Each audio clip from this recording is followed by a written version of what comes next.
Hi TCSIG members. This month we wanted to continue our discussion about biometric labs. So last week you kind of got an overview of some of the blood work that would be done, and this week we wanted to talk about some of the additional measurements that will be taken when you're getting your blood work. So one of the things that we're going to be checking is your blood pressure.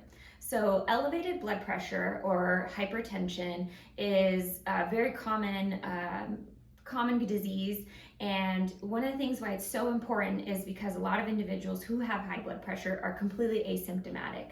You know, it's not until those blood pressures are reaching extremely high numbers that then people begin to have issues that we are concerned about, such as headaches, dizziness, lightheadedness. And so we want to catch it when it's still at those lower numbers so we can get you started on the proper treatment. And we worry about elevated blood pressure because that damages the lining of our arteries and our vessels, and then that injury can increase our risk of heart disease or potentially a heart attack or stroke in the future. One of the other things that will be checked is also your waist circumference.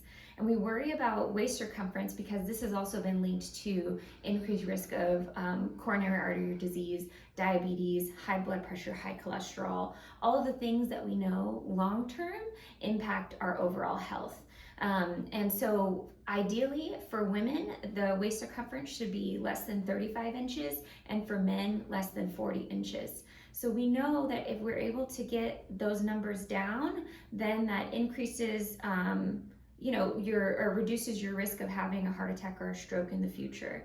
These aren't issues that will happen overnight. It is really an accumulation over time. So we worry about these conditions after 10 to 15, 20 years. And so we really want to get started sooner rather than later because prevention is the best way to improve your overall health. We want to get ahead of things and not treat it afterwards. So hopefully this clarifies why we're doing some of those additional testing on the day of your labs. But if you have any other questions, you can always ask one of the other staff members or one of the providers that's on site. Have a great rest of your day.